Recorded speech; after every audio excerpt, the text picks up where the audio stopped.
Eu fiz 3 cultos nos campos dos pastores em Israel e aprendi de perto como era a tarefa de um pastor de ovelhas. Uma menina muçulmana, uma guia, que nos levou quando eu desci do ônibus.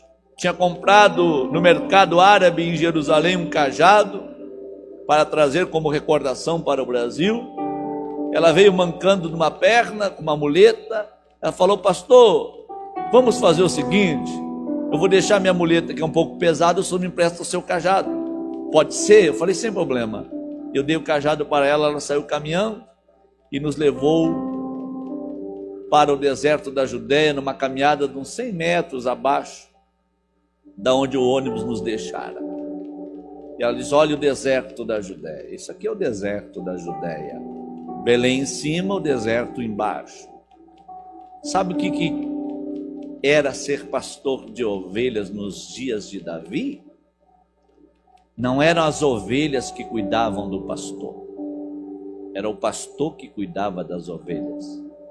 O profeta foi na casa do Jessé, pai de Davi, e não o encontrou, porque ele resolveu não viver os luxos da casa do seu pai, não viver a mordomia do seu pai, para ser pastor. E para ser pastor naquele tempo, não eram as ovelhas que cuidavam do pastor, era o pastor que abandonava todo o conforto para viver com as ovelhas. Aí a guia turística olhou para nós: quantos pastores tem na caravana? Eu falei: uns 30. Aí ela disse para nós: vocês gostam de ser cuidados pelas ovelhas, né? Mas aqui eu vou ensinar para vocês o que é ser pastor de ovelhas nos dias de Davi. Ela falou o seguinte: querem ver como as ovelhas aqui no deserto elas são inteligentes? Ela pegou aquele cajado que eu havia emprestado para ela, foi numa pedra e ela bateu contra a pedra, fazendo dar um som no deserto e naquele vale. Quando ela batia com o cajado, dava um som interessante. Ela dizia assim: eu vou bater 3 vezes e vocês vão ver o rebanho da direita levantar a cabeça. Ela bateu 3 vezes e o rebanho da direita levantou a cabeça e procurou. Ela falou assim: esse é o contato com esse rebanho. 5 batidas aqui e eles vão levantar a cabeça, o rebanho levanta a cabeça. Ela bateu 5 vezes rápido e o rebanho da esquerda levantou a cabeça procurando o pastor. Aí ela falou: sabe o que é isso? A autoridade do pastor naquele tempo de Davi não estava no grito da voz, estava no cajado. Não precisava ficar gritando, era só usar o cajado que resolvia o problema. Eu vou explicar um negócio para vocês. Olha que coisa interessante. Diz a Bíblia que Jesus, saindo da cidade, ele viu, né? A gente tem que sair para ver. Ele diz: eu vou mostrar para vocês aonde ficavam as cavernas criadas nos tempos de Davi para guardar as ovelhas à noite dos predadores. Que durante o dia é muito calor, quando está calor demais, segura as ovelhas nas cavernas e o pastor vai atrás de pasto para trazer para a caverna para elas se alimentarem. Mas se não tiver tão calor, solta elas, mas traz ela de noite para a caverna. Durante o dia, 40 e tantos graus no deserto, dentro da caverna, 23 graus, 19 graus. Algo muito interessante. E ela fala para nós: você sabe o porquê que Jesus falou que o bom pastor dá vida pelas ovelhas? Não soubemos.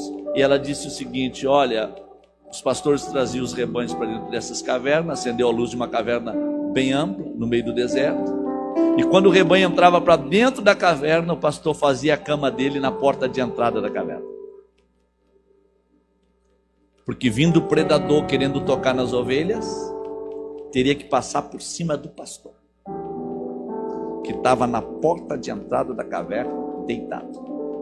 É por isso que Davi deu testemunho para Saul: e vindo o leão, eu matei o leão. Ele não saiu a caçar leão. E vindo o urso, eu matei o urso. Porque o bom pastor dá vida pelas ovelhas. Ele deita na porta da caverna.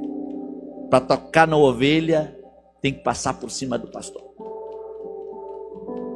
porque ele dá a vida pelas suas ovelhas. Isso era ser pastor. Ela diz o seguinte: mas entre o rebanho é normal e comum que tem as ovelhas rebeldes.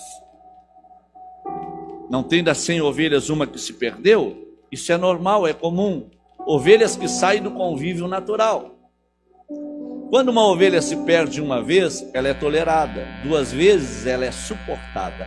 Na terceira vez que ela se perde, para não colocar todo o rebanho a perder, o pastor vai atrás dela até encontrar. Uma vez encontrando, o pastor tem que disciplinar essa ovelha. Sabe como é que é a disciplina? O pastor pega o cajado que ele tem na sua mão, vira do avesso, onde tem aquela curva em U, levanta com o cajado bem firme na mão e bate na perna da ovelha, quebrando a perna dela.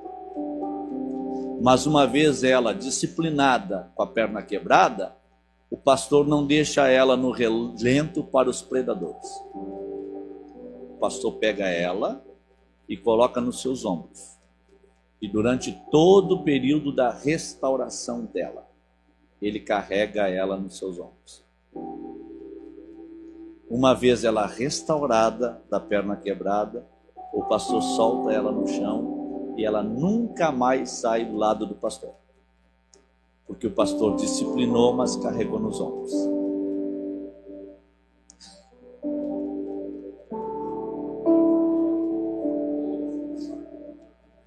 Ele não disciplina para entregar na mão do predador. Ele disciplina para carregar nos seus ombros. Ela olhou para nós e falou assim: ó, deixa eu falar um negócio para vocês. Vocês estão vendo que eu tenho uma perna quebrada? Belém toda ela é construída de pedras. Eu estava escorada no muro da minha casa num dia e o muro cedeu e eu caí junto com o muro e pedras caíram por cima de mim. Eu quebrei o meu maxilar em 3 partes, fiquei com grampos na minha boca por mais de 6 meses e a minha perna foi quebrada em 2 partes. Eu, muçulmana praticante, apaixonada por Maomé, guardando o Alcorão como nosso livro sagrado, fui parar numa cadeira de roda depois de estudar tanto e falar 4 idiomas, porque o meu sonho era ser uma guia turística nesta região. Aí sabe o que aconteceu? Um dia, meu esposo me colocou no quintal da nossa casa, debaixo de um pé de oliveira. E eu fiquei lá, sentado na cadeira de roda, e peguei no sono. E acabei dormindo na cadeira de roda. Quando eu peguei no sono, sentado na cadeira de roda, eu tive um sonho. E no sonho apareceu um pastor de ovelhas para mim. E ele falou para mim: a ovelha rebelde, eu quebro a perna. Eu te quebrei a perna. Se tu deixares, eu te carrego a partir de hoje nos meus ombros. Quando aquele pastor de ovelhas estendeu as mãos para ela, dizendo: segure na minha mão e me acompanhe, ela viu que a mão daquele pastor estava furada. E ele diz: vem comigo, me acompanhe. E quando ela se acordou do sonho, ela estava caminhando no quintal da casa dela e tinha saído da cadeira de roda. Ela disse para nós: eu abandonei o Islã, eu estou dentro de Belém da Judeia como uma missionária, apaixonada por Jesus, que crê na morte e na ressurreição de Cristo, que crê no arrebatamento da igreja, que crê no batismo com o Espírito Santo, e nós todos emocionados com aquele testemunho lindo. Eu perguntei para ela: a senhora é batizada com o Espírito Santo? Ela fala: tem uns 6 para 8 meses que Jesus me encontrou e me batizou com o Espírito Santo, e eu estou evangelizando e falando de Jesus para a comunidade muçulmana. Aonde vocês não seriam ouvidos, eu estou sendo usada por Deus para pregar a palavra, porque vale a pena aprender com o pastor Davi no campo da Judéia.